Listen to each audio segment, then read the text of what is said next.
प्रिय छात्रों, हम ऋण पत्रों का शोधन देख रहे थे। आज हम देखेंगे कि किस प्रकार से शोधन कोष बनाकर एक मुश्त भुगतान के माध्यम से ऋण पत्रों का शोधन किया जाता है। इस विधि के अंतर्गत ऋण पत्रों के शोधन के लिए स्थापित संचित जो कोष है उसमें आधिक्य खाते से प्रतिवर्ष एक निश्चित राशि अंतरित की जाती है। यह कोष ऋण पत्र शोधन कोष के नाम से जाना जाता है और इस कोष में संचित राशि का उपयोग व्यापार के लिए भी किया जा सकता है अथवा इसको व्यापार के बाहर राजकीय प्रतिभूतियों में विनियोजित भी किया जा सकता है। और इस कोष की राशि को व्यापार में प्रयोग करने से यह भय बना रहता है कि ऋण पत्रों का भुगतान करते समय व्यापार की संपत्तियों को नहीं बेचना पड़े। इससे व्यापार की गतिविधियों को धक्का रहने की आशंका रहती है। और दूसरी विधि के अनुसार संचित जो धन है व्यापार के बाहर प्रतिभूतियों में विनियोजित करने से आवश्यकता पड़ने पर प्रतिभूतियां बेच दी जाती हैं और ऋण पत्रों का शोधन कर दिया जाता है। अब हम देखते हैं कि शोधन कोष कितने प्रकार के होते हैं। उसमें सबसे पहला है संचयी शोधन कोष। संचयी शोधन कोष, इसके अंदर लाभानी खाते से प्रतिवर्ष एक निश्चित राशि व्यापार के बाहर प्रतिभूतियों में विनियोजित करने के साथ साथ उन पर प्राप्त ब्याज भी पुनः विनियोजित कर दिया जाता है। तो ऐसे शोधन कोष को संचयी शोधन कोष कहते हैं। और संचयी शोधन कोष में आधिक्य से प्रतिवर्ष अंतरित की जाने वाली राशि शोधन कोष सारणी से ज्ञात की जाती है। और ये सारणी का जो मूल्य है वो एग्ज़ाम में बच्चों आपको दिया जाएगा। इसकी टेबल है, आपकी किताब में दी है, आप उसको देखिएगा। एग्ज़ाम में इसकी वैल्यू दे दी जाती है, उसके आधार पर आप कैलकुलेट कर लेते हैं। अब हम ये देखते हैं कि जनरल प्रविष्टियाँ क्या क्या होंगी। तो सबसे पहले हम देखते हैं कि प्रथम वर्ष के अंत में क्या जनरल प्रविष्टि होगी। जैसा कि मैंने अभी बताया कि एक राशि सिंकिंग फंड में ट्रांसफ़र की जाती है, तो आधिक्य से वार्षिक धनराशि को अंतरित करने पर हमारी एंट्री होगी surplus account debit to debenture sinking fund. ये हमने फंड में बना लिया है, उसमें ट्रांसफ़र कर दी है। एक निश्चित जो राशि है वो हम इसमें ट्रांसफ़र कर देंगे। इसके बाद इस राशि को इन्वेस्ट कर देंगे हम, तो इसके लिए एंट्री होगी debenture sinking fund investment account debit to bank account. इसको हमने सिंकिंग फंड इन्वेस्टमेंट अकाउंट में इन्वेस्ट कर दिया है, तो टू बैंक एंट्री कर देंगे टू बैंक अकाउंट। और ये तो हो गई प्रथम वर्ष के अंत में।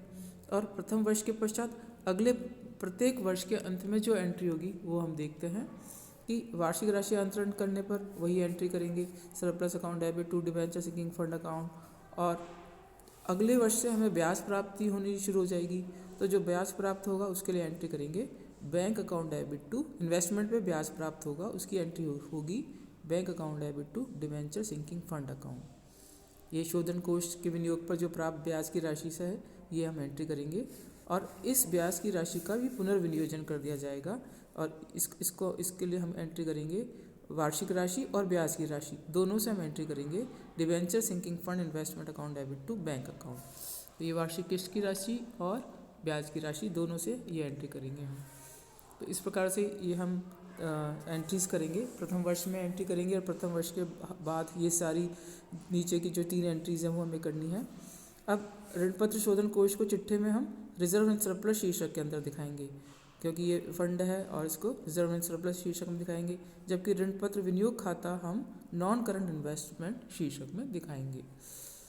और जिस वर्ष शोधन करना है यानी अंतिम वर्ष के अंत में जो एंट्रीज होंगी उसको उस वर्ष हम उस किस्त की राशि का, क्योंकि उस वर्ष तो हमें इन्वेस्टमेंट को बेचना है, तो हम वार्षिक किस्त की राशि जो कि हमें इन्वेस्ट करनी है वो हम नहीं इन्वेस्ट करेंगे और ब्याज का विनियोग की भी एंट्री नहीं करेंगे। लेकिन आधिक्य राशि खाते से वार्षिक राशि ऋण पत्र शोधन कोष में अंतरित की जाएगी। मतलब जो पहली एंट्री है उसकी हम एंट्री करेंगे surplus account debit to debenture sinking fund account. ये तो हम करेंगे ही अंतिम वर्ष के अंत में हम ये एंट्री करेंगे। इसके अलावा जो हमें ब्याज प्राप्त होगा उस वर्ष, तो उसकी भी एंट्री करेंगे bank account debit to debenture sinking fund account. यानी कि पहली एंट्री तो हम ये करेंगे ब्याज की प्राप्ति की, दूसरी हम करेंगे जो कि हमने वार्षिक किस्त की राशि सिंकिंग फंड में ट्रांसफ़र करनी है। लेकिन हम इसका विनियोग नहीं करेंगे अब, बल्कि विनियोगों को बेचेंगे। तो विनियोगों को बेचने पे एंट्री होगी bank account debit to debenture sinking fund investment account. तो ये विनियोगों को विक्रय करने पर एंट्री करेंगे। अब विनियोग को विक्रय करने पर या तो लाभ होगा या हानि होगी। लाभ होने पर हम करेंगे debenture sinking fund investment account debit to debenture sinking fund account, और यदि हानि है तो debenture sinking fund account debit to debenture sinking fund investment account. तो ये हम एंट्री करेंगे, दोनों प्रॉफिट होने पर ऊपर वाली और लॉस होने पर नीचे वाली एंट्री करेंगे। ये लाभ और हानि की अमाउंट से करेंगे। इसके पश्चात ऋण पत्रों का शोधन करने पर हम एंट्री करेंगे debentures account debit to bank account. जो डिबेंचर्स को हम पेमेंट करना है उनको debentures account debit to bank account, और जो सिंकिंग फंड का शेष है जो हम हमारे सिंकिंग फंड में हम ट्रांसफ़र करते थे राशि, उसको हम जनरल रिजर्व में ट्रांसफ़र कर देंगे। तो इस प्रकार से ये हमारी राशि जनरल रिजर्व में ट्रांसफ़र हो जाएगी। तो इस प्रकार से ये हमें करना है। प्रथम वर्ष के अंत में मैंने बताया, और प्रथम वर्ष के बाद क्या एंट्री होंगी और वर्ष के अंतिम में क्या एंट्री होंगी, इस प्रकार से आप एंट्री करेंगे। ये प्रथम वर्ष के अंत में तो हमें सिंकिंग फंड अकाउंट बनाना है और इन्वेस्टमेंट करना है, लेकिन द्वितीय वर्ष से हमें इंटरेस्ट भी प्राप्त हो जाएगा।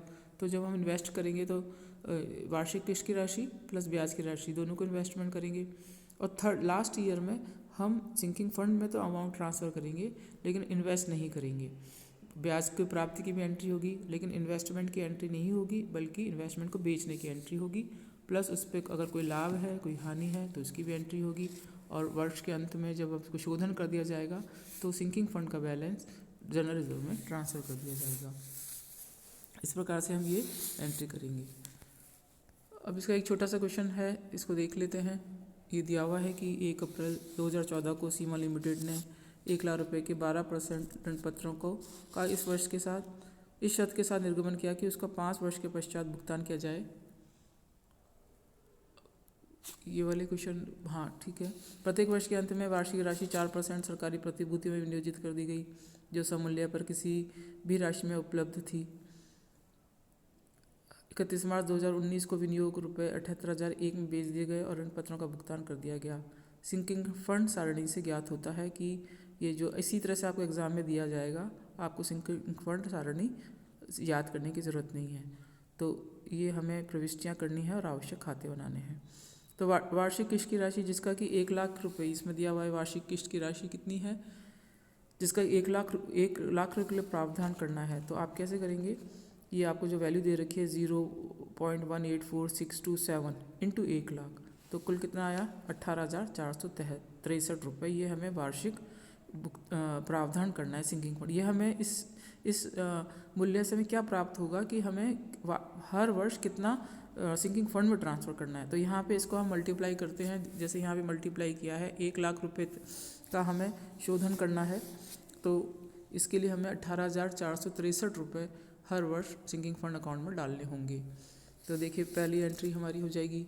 सबसे पहले तो हमने बैंक अकाउंट डेबिट टू, ये तो हमने अप्रैल 1 को 2014 को 1 लाख रुपए के डिवेंचर इशू किए हैं, उसकी एंट्री है। अब हर वर्ष के अंत में 5 वर्ष के पश्चात इनका भुगतान करना है। तो 5 वर्ष के पश्चात यानी पहला वर्ष क्या हो गया मार्च 31, 2015, तो ये 18,463 रुपये surplus account debit to debenture sinking fund account में ट्रांसफ़र कर दिए हैं। ये मैंने अब आपको बताया था कि पहली एंट्री होगी और दूसरी एंट्री होगी ये इन्वेस्टमेंट करने की। ये 18,463 ये debenture sinking fund investment account debit to bank account, इसको इन्वेस्ट कर दिया है। इसके पश्चात नेक्स्ट ईयर में वही हम ये देखिए ब्याज की प्राप्ति हुई है 4% के रेट से ब्याज की प्राप्ति हुई है। तो ये हो गया 739 रुपये। ये हम एंट्री करेंगे 2016 के अंत में मार्च 31 को bank account debit to debenture sinking fund. ये इंटरेस्ट का अमाउंट है। इंटरेस्ट के अमाउंट की एंट्री करने के पश्चात वही हम जो annual installment debenture sinking fund में ट्रांसफ़र करते हैं 18,463 की, इसी प्रकार से करेंगे। अब इन्वेस्टमेंट हम किस किस का करेंगे? 18,463 प्लस 739 रुपये यानी 19,202 को हम ट्रांसफ़र कर देंगे इन्वेस्टमेंट अकाउंट में। अब ये यहाँ पे ध्यान दीजिए 2017 को मार्च 31 को जो हमें इंटरेस्ट प्राप्त होगा, ये देखिए मैं कैलकुलेट कर रखा है, वो किस किस के प्राप्त होगा। एक तो 18,463 रुपये पहले साल में हमने इन्वेस्ट किए और दूसरे साल में हमने 19,202 इन्वेस्ट किए, उस पर दोनों को मिलाकर 4% प्राप्त होगा। तो 1,507 हमें प्राप्त हो गए। अब और इसी प्रकार से हम हर ईयर ट्रांसफ़र कर देंगे 18,463। अब देखिए हमने इन्वेस्टमेंट किस किस का किया है 18,463 प्लस 1,507 ब्याज का, तो ये 19,970। इस प्रकार से हर वर्ष हमें एंट्री करनी है। 2018 में भी हम अलग अलग ब्याज की राशि अलग अलग आएगी, क्योंकि हमें ब्याज की राशि हर साल अलग अलग मिलेगी, अलग अलग ब्याज मिलेगा क्योंकि इन्वेस्टमेंट बढ़ता जा रहा है। प्लस 18,463 प्लस ब्याज जो 3,136 है, जैसे यहाँ पर इस प्रकार से हम करते जाएंगे।